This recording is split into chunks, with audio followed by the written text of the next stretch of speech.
Assalamualaikum warahmatullahi wabarakatuh. Salam budaya. Sebelumnya, perkenalkan, nama saya Nur Ajeng Wijayanti, mahasiswi Program Studi Sastra Indonesia Fakultas Ilmu Budaya di Universitas Diponegoro. Pada kali ini, saya mau membahas tentang cerpen. Apa sih cerpen itu? Menurut Kamus Besar Bahasa Indonesia, cerpen merupakan cerita pendek yang berisi tentang kisah cerita yang tidak lebih dari 10.000 kata. Cerpen menjadi media untuk menyampaikan pesan kepada pembaca dalam berbagai aspek kehidupan, dan biasanya sering dialami dalam kehidupan sehari-hari. Cerpen sendiri memiliki banyak sekali genrenya, mulai dari cinta, kehidupan, persahabatan, dan masih banyak lagi. Banyak nilai-nilai yang dapat diambil dari cerpen. Salah satunya nilai sosial.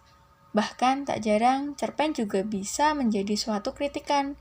Oleh karena itu, tak sedikit pula banyak yang mengambil cerpen untuk dijadikan penelitian artikel, karya ilmiah, atau skripsi. Nah, pada kali ini saya akan membahas tentang cerpen yang berjudul Robohnya Surau Kami, karya A.A. Nafis. Cerpen ini merupakan cerpen yang dibuat pertama kali oleh A.A. Nafis, dan berkat cerpen ini namanya melambung hingga sekarang. Cerpen ini diterbitkan pertama kali tahun 1995 melalui majalah Kisah. Kemudian, cerpen ini dimasukkan ke dalam buku kumpulan cerpen dari A.A. Nafis yang diterbitkan oleh penerbit Envy Nusantara di tahun 1956. Lalu, penerbitan kumpulan cerpen A.A. Nafis lantas diambil alih penerbitannya oleh penerbit Gramedia Pustaka pada tahun 1986. Cerpen Robohnya Surau Kami menceritakan tentang kematian seorang kakek penjaga surau yang meninggal sangat tragis karena bunuh diri. Di salah satu desa, terdapat surau tua yang nyaris ambruk yang di depannya terdapat kolam ikan mas.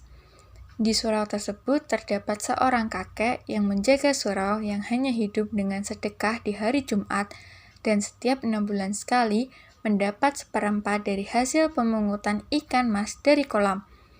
Tapi kakek tersebut juga bekerja sebagai pengasah pisau, bahkan tak jarang warga sekitar juga meminta bantuan kakek tersebut dan memberi upah sambal atau rokok, bahkan tak jarang juga memberi uang. Tetapi paling sering diterimanya adalah ucapan terima kasih dan sedikit senyuman. Semenjak kakek meninggal, hanya tinggal surau tersebut tanpa penjaga. Suatu ketika, datanglah seseorang, yaitu Ajo Sidi, untuk berbincang.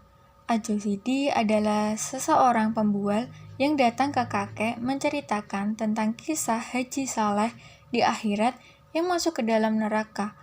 Haji Saleh yang tidak menerima ditempatkan di neraka, padahal semasa hidupnya selalu rajin beribadah dan tak sekalipun meninggalkan kewajiban Tuhan.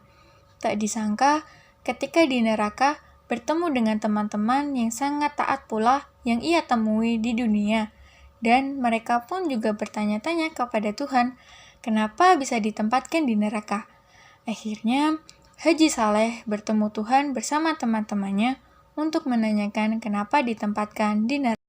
Tuhan pun menjelaskan mengapa dirinya ditempatkan di neraka. Hal tersebut karena tidak seharusnya mementingkan dirinya sendiri untuk beribadah dan sembahyang setiap waktu demi masuk surga, hingga melupakan kewajiban kepada anak serta istrinya, hingga jatuh dalam kemelaratan. Dan di dunia, hidup dengan berkaum serta bersaudara, tetapi Haji Saleh tidak memedulikan mereka sedikit pun. Sepulangnya Ajo Sidi, kakek terlihat sedih, murung, dan kesal. Merasa yang diceritakan adalah sebuah ejekan dan sindiran untuk dirinya.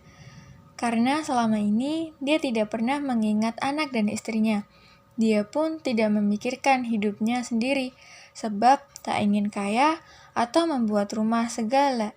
Hidupnya lahir batin diserahkan kepada Tuhan. kakek penjaga surau sangat memikirkan hal tersebut dengan segala perasaan hingga akhirnya dia tertekan dan tidak kuat memikirkan hal itu. Kemudian kakek lebih memilih jalan pintas untuk menjemput kematiannya dengan cara menggorok lehernya. Begitulah cerita dari cerpen robohnya surau kami. Dari cerita tersebut memberikan pelajaran mengenai kisah nyata di akhirat dan di dunia. Nilai-nilai sosial banyak diajarkan dari cerpen robohnya surau kami, yaitu seperti untuk selalu taat kepada Tuhan Yang Maha Esa, selalu berhubungan baik dengan manusia dan alam, dan jangan pernah lupa akan kewajiban manusia yang sebenarnya.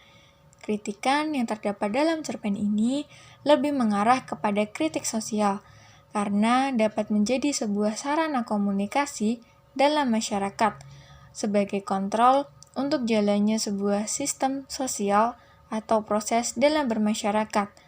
Oleh karena itu, dari cerpen robohnya surau kami, pembaca dapat mengambil banyak pelajaran yang dapat digunakan dalam bermasyarakat dan kehidupan sehari-hari. Nah, itu dia pembahasan kritik sosial dari cerpen robohnya surau kami, karya A.A. Nafis. Bagaimana, menarik bukan pembahasan kita kali ini? Semoga dapat bermanfaat untuk kalian semua. Sekian dari saya. Wassalamualaikum warahmatullahi wabarakatuh.